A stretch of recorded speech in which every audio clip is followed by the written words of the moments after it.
Hey, you.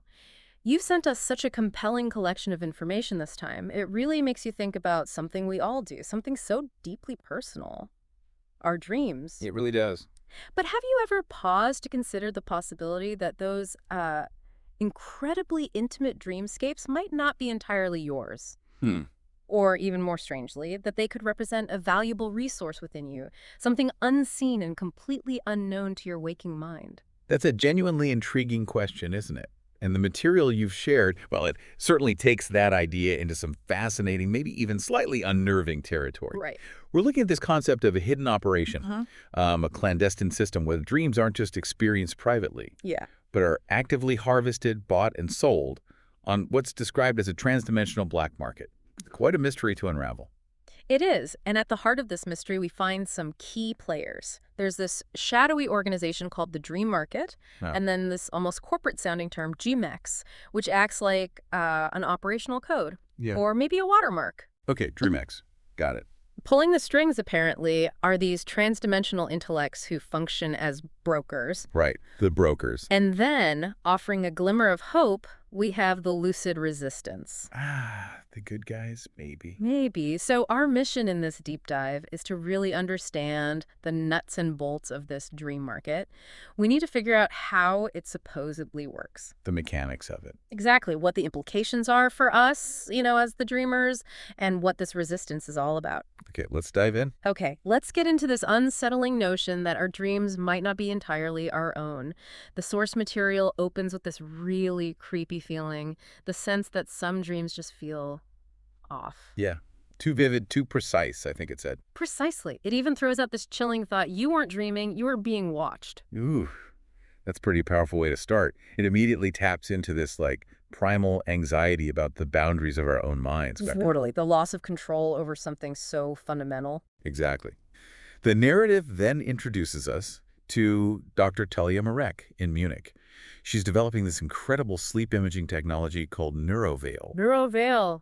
Sounds advanced. It really is. This isn't just, standard dream recording. We're talking quantum-level fMRI feedback, real-time visualization of dreams. Wow. Initially intended for helping people with PTSD, actually. Okay. It's the sophistication of this tech that allows us to catch the first glimpses of something truly unusual happening. Right. And it's through this neuroveil that we encounter patient 042, Jarek, a former firefighter. His case is genuinely disturbing. What happened? Well, he's in a REM sleep session, but his brain activity is spiking dramatically, like dangerously high. But outwardly. Outwardly, he appears calm, even smiling slightly, apparently. That's creepy. Then he wakes up and utters these really strange last words.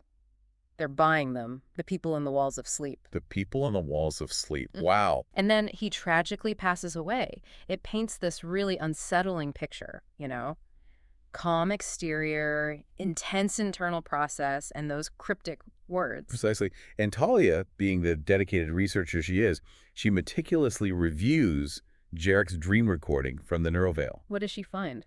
What she discovers is truly bizarre. An impossible theater setting. These strange floating spheres of light. Okay. And then this distinct moment of exchange. Jarek, his dream avatar, appears to hand over this glowing orb of color vibrating with emotion. An orb of emotion. Yeah. And in return, the dream copy simply collapses, like it's been used up or something. Transaction complete. Exactly. Yeah. The language used really reinforces this feeling of a commercial exchange, but happening inside a dream. Okay, here's where it gets really interesting, where a nagging suspicion starts to turn into something like actual evidence. Uh-huh. Talia analyzes the neural output from Jarek's session. Now, normally you'd expect chaos, right? Subconscious thought. Right, the usual brain noise during AL. Instead, she finds structure. Patterns that look like language, but definitely not human. Not human. No.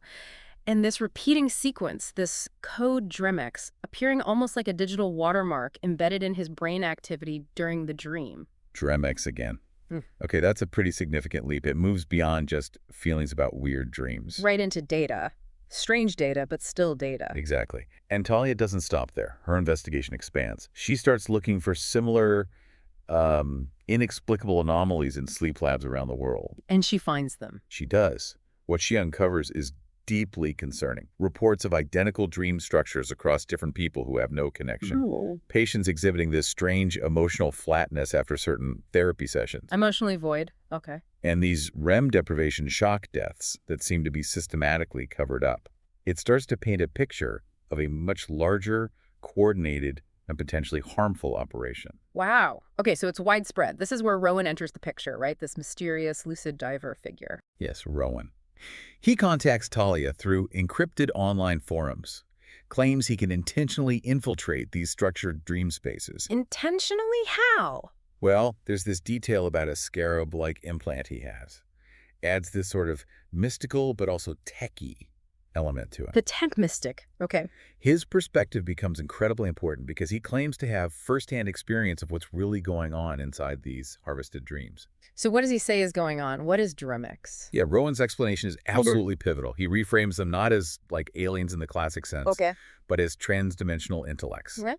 And they have a very specific deficiency. They can't dream themselves. I can't dream, But so they steal ours. Essentially, they're driven to feed off our psychic residue, our raw creativity, intense emotions, deep memories. Psychic residue. That provides the motive, however bizarre. They're not just watching, they're actively consuming something vital from us. Like psychic vampires, almost. You could almost think of it like that. Or like entities missing a sense, sight or hearing maybe, who found a way to experience it through us. And this then leads to the concept of the dream market itself. Exactly. Which he chillingly describes as this black market operating within the fabric of dream space. Like the dark web meets our collective subconscious. That's a great way to put it. The idea that our most profound experiences, nostalgia, love, triumph, are being harvested Harvested, like crops. and sold like some kind of synthetic drug to these entities in other dimensions. It's deeply unsettling. It really makes you wonder about those incredibly vivid dreams, the ones that feel almost hyper-real sometimes. It does. And the immediate question I'm sure you're thinking is, if this is happening, why don't we remember it? Why no conscious memory of these transactions? Yeah, exactly. If someone's stealing my best dreams, wouldn't I notice? Rowan's explanation is that these entities can filter our memories. They leave behind only faint traces, maybe that feeling of flying or falling or losing teeth, common dream tropes. Huh. So the weird fragments might be the leftovers. Possibly. While they profit immensely by selling our most significant, emotionally resonant experiences, it's a truly insidious system if it's real. So how do you even begin to investigate something like that, something happening inside dreams? Well, that's where Rowan's rather extraordinary rig comes in. It's called the sieve. A sieve. Sounds filtering. Right. It sounds like something out of sci-fi. Yeah. Cobbled together from military-grade VR, biosync gear, enhanced EEG, Okay. and supposedly incorporating salvaged non-human tech. Its purpose, Yeah. to somehow filter out waking reality and allow conscious entry into dream space. Conscious entry, like lucid dreaming, but technologically induced. Something like that, yeah. Yeah. It becomes the key for Talia to potentially witness this dream market firsthand. And she does it. She uses the sieve. She does. Driven by her findings, maybe feeling responsible after Jarek's death, she makes that courageous decision. What's it like? Her experience is described as profoundly disorienting. A shift in consciousness, a terrifying sensation of falling through layers of reality, Whoa. and then suddenly waking up within this utterly alien environment. A landscape of liquid geometry, hyper-real sensory input. It's a world with totally different rules. Liquid geometry. Okay. Yeah. And it's there she sees it. The exchange. Exactly. Within this bizarre landscape, she finally witnesses the exchange. This massive obsidian pyramid, constantly shifting, shimmering, moving between dimensions. The central hub for the dream economy. That's it. She observes these shadowy entities cloaked in dreamlight, engaging in silent transactions, trading glowing capsules. Full of memories. Looks like it. Trading them for these abstract energy tokens. It's a literal marketplace for stolen experiences. Unbelievable. But she can't just watch, can she? No. Her attempt to observe is immediately challenged. As she approaches the gates, this imposing figure appears a mirrored void. A mirrored void. Okay, that's terrifying. And it demands a price for entry. A price. What kind of price? Not money, I'm guessing. No, nothing like that. This encounter at the gates is critical. It shows the danger, the personal cost. The price isn't currency. It's far more intimate. What do they take? Talia is forcibly subjected to reliving her core memories. Moments of joy, comfort, love, even pain. like her mother's laughter, a scraped knee, her first kiss. Oh my God. And these moments are twisted, extracted from her, becoming tangible fractal gems. The description emphasizes her utter helplessness, this visceral theft of her defining moments. That's horrific, just ripped out of her. It is. But just when it seems she's completely vulnerable, Rowan intervenes. Just dramatically. Using this arm-mounted disc he has, he seemingly freezes time within the dreamscape. Freezes time, wow. And his welcome is pretty grim. Welcome to the DreamX market. It feeds on us, but we can steal from it too. Steal from it too. Okay, so there's pushback, resistance. Exactly. It underscores the adversarial nature of this hidden world. And it's in this intense moment that Talia finally gets it. The fundamental disturbing truth. Dreams are energy. And the chaotic, unpredictable nature of the human subconscious makes us incredibly valuable. Veritable gold mines of narrative. Gold mines, exploited for centuries without us knowing. Apparently so. And crucially, this isn't just some ancient myth. The source material highlights how the dream market has evolved right alongside our technology. How so? Our smartphones, sleep tracking apps, even sophisticated AI, they're potentially being weaponized, subtly influencing our dream patterns to optimize the product they're harvesting. So our own tech is being used against us to make our dreams better for harvesting. That's the chilling suggestion. It makes the exploitation feel even more pervasive, doesn't it? It really does. So if this is happening on such a massive integrated scale, is there any hope? What can anyone even do? That's where the lucid resistance comes back in. It's presented as the only real way to fight back. By becoming lucid, staying awake within the dream. Essentially, yes. Yeah. Learning to become consciously aware within the dream state, which sounds incredibly difficult, maybe even dangerous. I'll say. So who is this resistance? It's depicted as this highly decentralized, fragmented network. Really diverse individuals. Sleep researchers like Talia, bringing the science. Experienced psychonauts, people who've explored consciousness for years. Neurodivergent individuals with unique insights. Even monks, masters of meditative states. Wow, quite a mix. How do they even coordinate? Through subtle mnemonic codes, symbols embedded in everyday media, like a hidden language woven into our world. Very clandestine. And Talia becomes a key player. A crucial one. She develops something called the dissonant thought loop. Dissonant thought loop, what's that? It's described as this carefully constructed emotional and cognitive pattern designed to introduce chaos, disruption into the harvesting process. Just spoiling the crop. Exactly, spoiling the crop for the market. The idea is using our own internal states, our thoughts and emotions, as a weapon against these things. That's fascinating, using emotion as a defense mechanism. But the market doesn't just sit back, does it? No, definitely not. They retaliate. They unleash what are called the sleepwalkers. Sleepwalkers. Not literal sleepwalkers, I assume. No, these are real-world agents who are semi-possessed or controlled by these dream entities to some degree. Possessed agents, that's terrifying. And they apparently orchestrate seemingly accidental deaths, disappearances of resistance members. It gets really grim.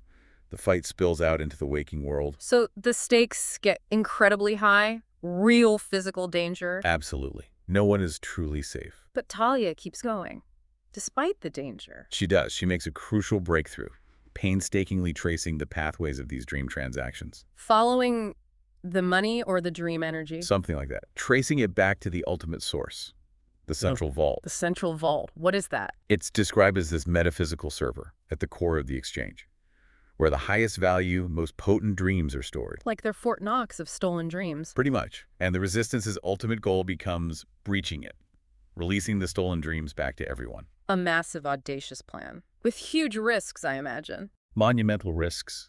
It could bring the whole market crashing down, or worse.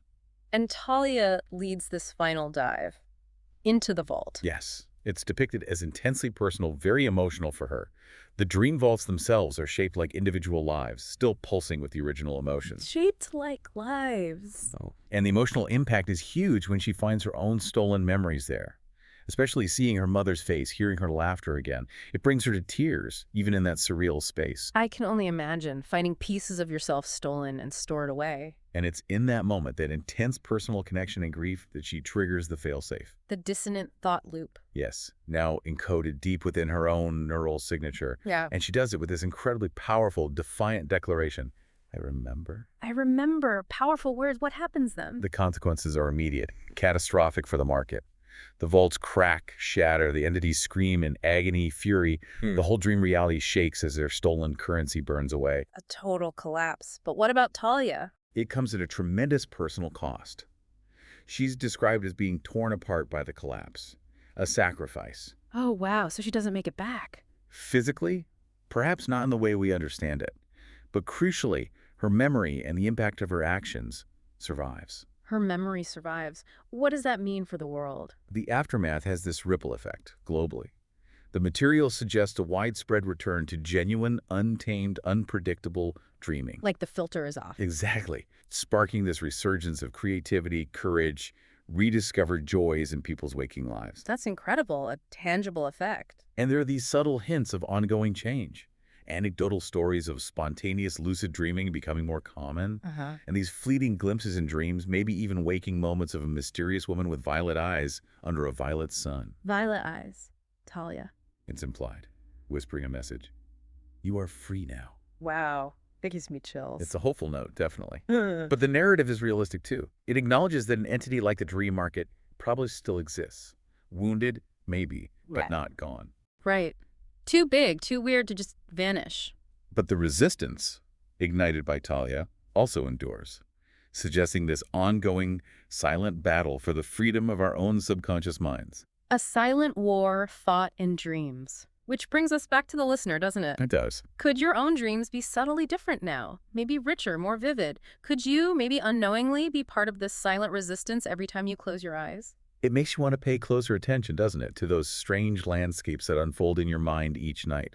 Absolutely. A whole hidden world, maybe a silent revolution, just waiting there, inside your own head. Makes you think.